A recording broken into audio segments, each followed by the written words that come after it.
Fenêtre sur l'emploi. On a parlé d'un sujet très tabou il y a quelques instants sur ces risques psychosociaux. Là, on va faire du positif, la jeunesse, au contact de la jeunesse avec Christophe Lannes, Chief Talent Officer chez Natixis Investment Managers. J'ai tout dit? Tout à fait, vous avez tout dit. En bon François, c'est quoi votre métier? Alors, en bon François, Chief Talent Officer, c'est en fait mettre en œuvre deux priorités stratégiques pour l'entreprise, à savoir, en premier lieu, permettre à nos collaborateurs de continuer à se développer, de continuer à se former, de continuer à enrichir leurs compétences, leurs expertises, et en accompagnement des transformations de l'entreprise. Et c'est aussi une deuxième priorité, identifier des potentiels, les recruter, les développer, leur donner envie, bah oui. Les retenir et les faire partager avec le reste de l'organisation, avec le reste des autres collaborateurs, les nouvelles tendances et les amener à être la génération de demain. On va parler de l'interne. Ouais. Parlons de ces étudiants que vous allez chercher, école de commerce. Pas que. Pas que, parce que j'ai vu qu'aujourd'hui, dans la finance, on recrutait, vous aviez des centraliens, des polytechniciens. Pourquoi? Parce qu'on travaille beaucoup sur les mathématiques, l'algorithme, on a besoin de travailler sur du chiffre. Parce qu'effectivement, on travaille sur beaucoup d'éléments avec une dimension quantitative, où effectivement les mathématiciens et ceux qui ont une approche plus chiffrée est intéressante. Mais on recrute aussi d'autres profils venant de tous horizons. Et vous savez, on est un groupe mondial. Hein.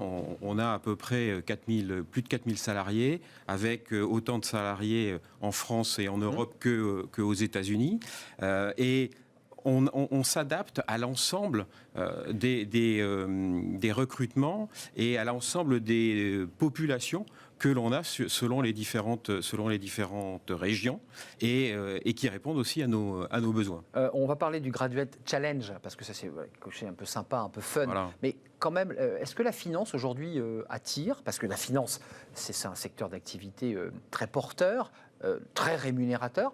J'en parlais avec un responsable d'un fonds la semaine dernière. Il me dit, je n'ai que des hommes chez moi. J'ai du mal à recruter des femmes. C'est vrai ça? Alors, c'est très masculin. Peut-être, avant de répondre juste à ce point, la finance attire toujours.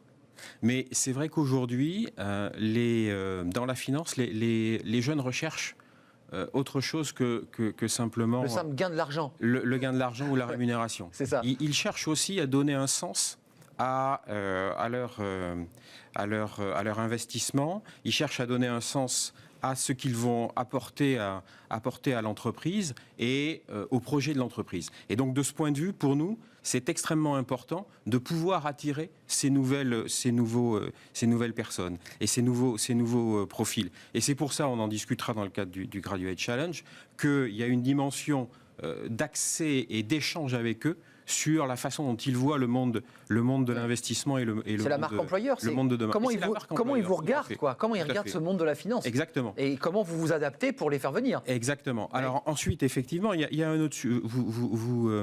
Les femmes. Les femmes, vous les avez... Pas assez nombreuses, dites-on. Pas assez nombreuses. Écoutez, chez nous, les femmes, on a le plaisir d'avoir... Et la fierté d'avoir, parce que c'est une politique qu'on a lancée depuis pas mal de temps déjà, d'avoir un taux de féminisation au niveau des professionnels de l'investissement qui est supérieur à la moyenne. Bon élève. Bon élève, mais on doit encore travailler. On n'est pas encore à la parité, on doit encore travailler. Et parmi ces mesures que l'on mène, il y a notamment une mesure, on ne recrute où on se donne comme objectif de recruter autant de femmes que d'hommes. Et lorsqu'on recrute, quels que soient les types de postes, lorsqu'on recrute, essayer d'avoir systématiquement, dans la fameuse shortlist des 2-3 candidats, trois derniers qui sortent, a priori plutôt 2, autant d'hommes que de femmes. C'est compliqué. Voilà. Parlez-nous, avant de nous quitter, du Graduate Challenge. C'est important, ça. C'est des éléments aussi de marque employeur. Exactement. Alors, qu'est-ce que c'est le Graduate Challenge? C'est d'abord une opportunité fantastique. Et unique. Pourquoi? on offre la capacité à des jeunes niveau master, toutes écoles confondues, toutes universités confondues. Toutes écoles. Toutes écoles, voilà. En France, mais pas que. Donc là, on a lancé le Graduate Challenge. On a des participants qui viennent des États-Unis, de l'Angleterre, d'Allemagne, d'Italie. Des équipes, ils forment une équipe de 3 à 5 personnes. Ils doivent investir un portefeuille virtuel de 100 millions pendant une période de 3 mois. Excitant. Avec des contraintes d'investissement qui leur sont fixées au départ, qu'ils doivent respecter, et une dimension d'investissement socialement responsable. On revient à l'idée dont on parlait tout à l'heure sur le sens. Le sens. Où est-ce qu'on investit? Exactement. Et à la fin? À la fin, donc il y a ce processus de sélection. Il y a eu plus de 42 écoles qui se sont présentées. Il y en a 12 qui ont été sélectionnées. Au final, il y en aura 3 qui seront retenues pour la dernière finale, avec un élément qui est extrêmement important. Qui gagne? C'est pas celui qui fait la meilleure performance. C'est ça. Voilà, c'est pas celui qui fait la meilleure performance, parce que la performance, ça compte à peu près pour 15% dans la notation définitive. Ce qui compte tout autant, c'est la composition de l'équipe. Il faut que l'équipe soit diverse. Ça, c'est très important pour nous. Ce qui est important aussi, c'est que l'équipe doit avoir une philosophie d'investissement. Elle doit élaborer une stratégie d'investissement. L'équipe doit aussi, et ça c'est important, avoir une discipline. Et ça, c'est ce qui va être suivi, parce que chaque équipe est accompagnée de mentors qui sont des représentants de nos expertises. Et là, vous êtes aussi, l'air de rien, un peu en repérage aussi des talents. Et bien évidemment, on est aussi en repérage de ces talents. Merci, on gagne quoi? On gagne les 100 000 $? On gagne. Qu'est-ce qu'on gagne? Ah bah oui.